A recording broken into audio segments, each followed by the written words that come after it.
नमस्कार। आज हम एक बहुत ही ज़रूरी रिपोर्ट पर बात करने वाले हैं, the state of India's environment 2026। समझिए, ये एक तरह का हेल्थ चेकअप है, लेकिन किसी इंसान का नहीं, बल्कि हमारे पूरे प्लैनेट का। और जो इसकी फाइंडिंग्स हैं, वो सच में चिंता करने वाली हैं। तो सबसे बड़ा सवाल यही उठता है, आखिर ये रिपोर्ट हमारे प्लैनेट की हेल्थ के बारे में कहती क्या है। चलिए इसके पन्नों में छुपे सच को एक एक करके सामने लाते हैं। और जवाब इस एक नंबर में छुपा है, 7-9 में से। हाँ, आपने बिल्कुल सही सुना। रिपोर्ट के मुताबिक हमने पृथ्वी की 9 प्लैनेटरी बाउंड्रीज यानी इसके जो लाइफ सपोर्ट सिस्टम्स हैं, उनमें से 7 को पार कर लिया है। ये एक रेड अलर्ट है, एक ऐसी वार्निंग जिसे अब हम अनदेखा नहीं कर सकते। तो आज हम इस सफ़र में क्या क्या समझेंगे? सबसे पहले हम इस प्लैनेटरी रेड अलर्ट की गंभीरता को देखेंगे। फिर इन 9 प्लैनेटरी बाउंड्रीज के पीछे की साइंस को आसान भाषा में समझेंगे। उसके बाद हम देखेंगे कि भारत ने कौन सी हदें पार की हैं, एक केस स्टडी से इसके असर को देखेंगे, और आखिर में इसे ठीक करने के लिए रिपोर्ट क्या रास्ता दिखाती है, उस पर बात करेंगे। तो शुरू करते हैं हमारे पहले हिस्से से, अ प्लैनेटरी रेड अलर्ट। इस पूरी चर्चा का आधार है centre for science and environment यानी सीएसई की state of India's environment 2026 report, जो हमारे प्लैनेट के लिए एक वार्निंग बेल से कम नहीं है। अब इस रेड अलर्ट को पूरी तरह से समझने के लिए हमें इसके पीछे के साइंटिफिक कॉन्सेप्ट को समझना होगा। तो आते हैं सेक्शन 2 पर, द 9 प्लैनेटरी बाउंड्रीज। यही वो लाइफ सपोर्ट सिस्टम्स हैं जिनके नाजुक बैलेंस पर हमारी जिंदगी टिकी हुई है। तो ये प्लैनेटरी बाउंड्रीज हैं क्या? आसान शब्दों में सोचिए, ये हमारे प्लैनेट के लिए सेफ लिमिट्स हैं। एक लक्ष्मण रेखा है। जब तक हम इसके अंदर रहते हैं, अर्थ का सिस्टम स्टेबल रहता है। लेकिन जैसे ही हम इस रेखा को पार करते हैं, अर्थ का पूरा बैलेंस बिगड़ने लगता है। वैसे ये कॉन्सेप्ट कोई आज का नहीं है। इसकी नींव 2009 में जोहान रॉकस्ट्रॉम और उनके साथी साइंटिस्ट ने रखी थी, और हाल ही में 2023 में इस फ्रेमवर्क को अपडेट किया गया, जिसने उन 9 ज़रूरी प्रोसेसेस को पहचाना जो हमारे प्लैनेट को स्टेबल रखते हैं। अब यहाँ सबसे ज़रूरी बात यह है कि ये सारी बाउंड्रीज आपस में जुड़ी हुई हैं। एक को पार करने का असर दूसरों पर भी पड़ता है, बिल्कुल डोमिनो इफेक्ट की तरह। एक गिरा तो सब एक एक करके गिरने लगते हैं, और यही चीज़ इसे और भी ज़्यादा खतरनाक बना देती है। तो आइए अब सीधे मुद्दे पर आते हैं और देखते हैं कि रिपोर्ट के हिसाब से हमने आखिर कौन कौन सी हदें पार कर दी हैं। ये है हमारा सेक्शन 3, इंडियाज़ ब्रीच्ड लिमिट्स। चलिए उन 7 बाउंड्रीज को गहराई से देखते हैं। ये चार्ट पूरी कहानी एक नज़र में साफ कर देता है। सिर्फ 2 बाउंड्रीज सेफ जोन में हैं, जबकि 7 रेड जोन में जा चुकी हैं। ये आंकड़ा ही बताता है कि हमारे प्लैनेट पर इस वक्त कितना ज़बरदस्त प्रेशर है। अब इस टेबल पर एक नज़र डालिए। क्लाइमेट चेंज से लेकर ओशन एसिडिफिकेशन तक हमने लगभग हर मामले में सेफ लाइन को क्रॉस कर दिया है।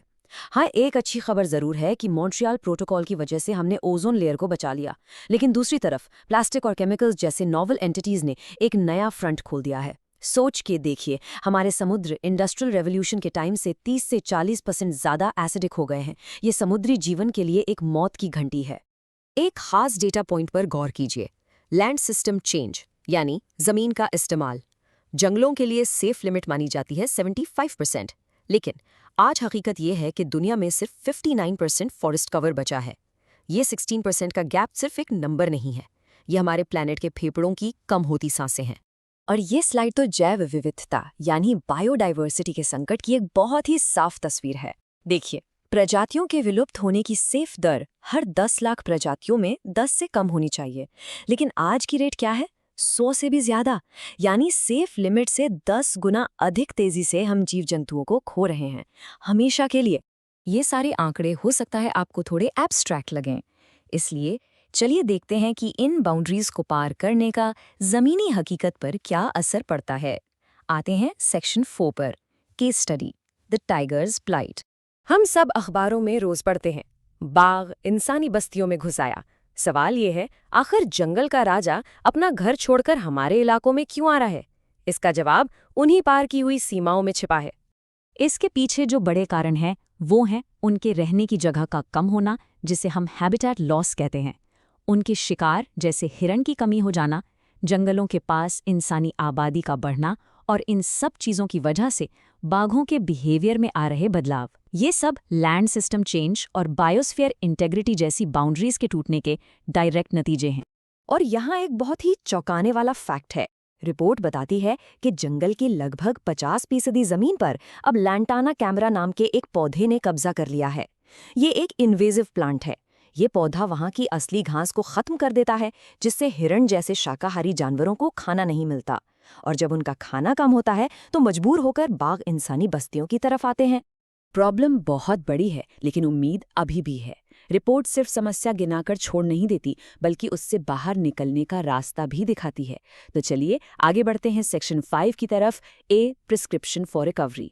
रिपोर्ट 3 बड़े कदम सुझाती है। पहला, नेशनल ग्रीन ट्रिब्यूनल जैसे संस्थानों को और मजबूत बनाना। दूसरा, जब हम अपनी इकोनॉमी की प्लानिंग करें तो इन प्लानिटरी बाउंड्रीज को भी ध्यान में रखें।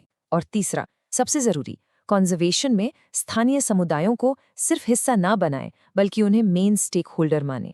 तो इस सब का निचोड़ ये है कि हमें अपनी पूरी सोच बदलनी होगी। नुकसान होने के बाद मुआवजा देने की रिएक्टिव अप्रोच से हटकर नुकसान होने से पहले उसे रोकने की प्रोएक्टिव अप्रोच अपनानी होगी। यानी आग लगने के बाद कुआं खोदने से बेहतर है आग लगने ही ना दी जाए। और अंत में रिपोर्ट इस एक शक्तिशाली कोट के साथ खत्म होती है। एक बुरा पर्यावरण कभी भी अच्छी अर्थव्यवस्था नहीं हो सकता। ये बिल्कुल साफ करता है कि हमारी इकोनॉमिक प्रोग्रेस की इमारत हमारे पर्यावरण की सेहत की मजबूत नींव पर ही खड़ी हो सकती है। इसलिए हम इस चर्चा को इस एक बड़े सवाल के साथ खत्म करते हैं।